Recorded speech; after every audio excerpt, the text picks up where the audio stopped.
Good afternoon, and welcome to our wellness conversations for the Hope Village community. Joining us on today's call, we have Dr. Amy Eapen, and she is a pediatric allergist with the Henry Ford Health. So, Dr. Eapen, thank you so very much for taking the time out of your day to join us to talk about childhood asthma. How are you today?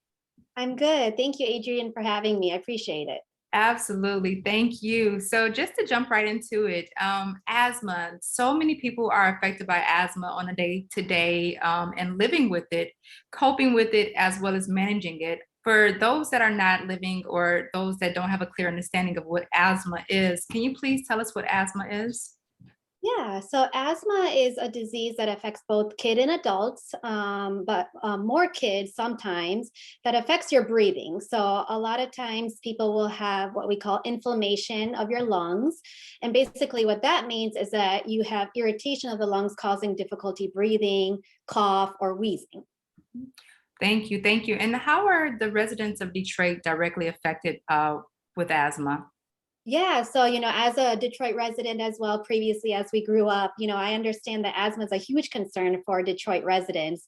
And specifically, actually, the Michigan Department of Health and Human Services looked at the data to see, does asthma affect kids in Detroit more than it does in other parts of Michigan?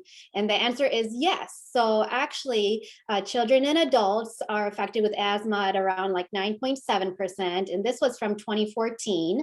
And when you look at kind of the more severe asthma phenotypes that we see, so those are kids that go to the ER a lot or have to stay in the hospital for asthma. They are actually more likely to have asthma admissions and ER visits for asthma compared to children outside of Detroit. And specifically, actually, it's like the central and east portions of the city that are the highest affected. And breaking it down further, there is like differences in race as well. So like African Americans are more likely to be seen in the ER and have hospitalizations for asthma. So just have more severe asthma compared to Caucasians. Thank you for sharing that and breaking that down. And specifically in your role as a pediatric allergist, how have you seen the ways in which diet affects children? Yeah, so we know that food allergies don't cause asthma, but they often can go hand in hand. So a lot of kids with asthma may have food allergies on the side as well. But particularly, we know that, early on in life, if you have a more diverse diet that's based on fruits, vegetables, grains, that's actually helpful for our gut that prevents inflammation and actually prevents allergic diseases. And those include asthma and food allergies as well.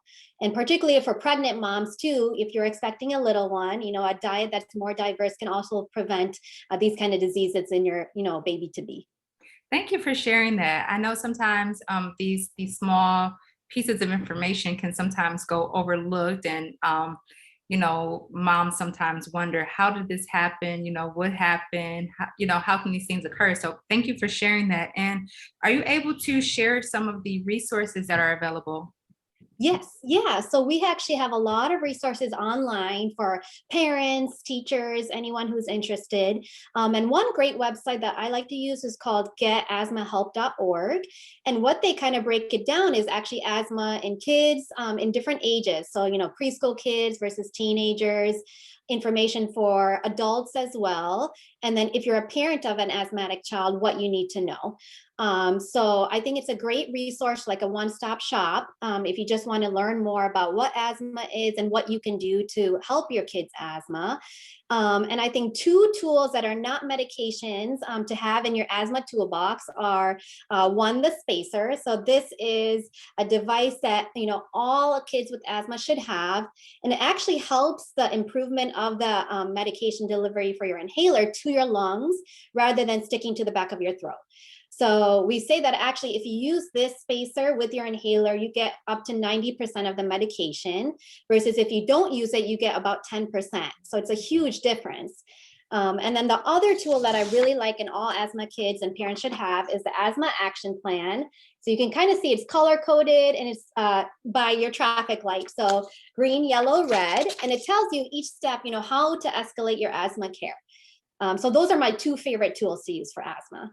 Thank you. Very helpful. And thank you for sharing the difference. I know sometimes that a person may just say, oh, I have asthma, and they only know about the immediate action inhaler, and not necessarily having more in-depth conversations with their healthcare provider to just learn more about it. Let's say that someone who was just or has a child that was diagnosed with asthma, never been there before, they're prepared to go for their first follow-up visit. Initially, sometimes they find out when that child can't breathe and they're rushed to the emergency room, and they learn that there is that asthma is present. So for that follow-up appointment or initial appointment with their primary care physician, what are some of the questions that they should ask? And just a follow-up to that, what should the expectation be? Yeah, so that's a great question. So I think when you first go to your pediatrician or family doctor, they're going to try to figure out what type of asthma do you have, because there are differences. Kids, especially toddlers, may just get it when they get a virus, or when they're exercising or running around, versus teenagers. So important information to know is before you go in is like, what triggers your asthma? Is it a cold, or is it being around your dog? Is it the change in seasons? Other things to know is like, does it wake you up in the middle of the night? So those are important things to know. And oftentimes, sometimes you get referred to, a specialist that could be an allergist, especially if there's a concern for, environmental allergies like trees or animals making the asthma worse. Okay, thank you. And we had that pop up there, but sorry about that. So we're fresh into spring. We're about going into 2 months into spring, and we've gotten some rain, and there's more greenery coming to the trees and things like that. Is there any way that people or children with asthma can be aware of these various triggers, knowing what to look for in different allergies? Where can they go for that information also? Yeah, so our National Allergy Foundation website it's called the Quad AI, or AAAAI.org, has a lot of information about how allergies affect your asthma, how they go hand in hand, and how one can actually cause the other to worsen. But I think a great place to start is actually your local, allergist or pediatric allergist, who will, give you information to see if they think your allergies are causing asthma. Do you have allergies to begin with? To environmental things. And I think that's a great place to start if you especially think that, every time the season changes, my asthma gets worse.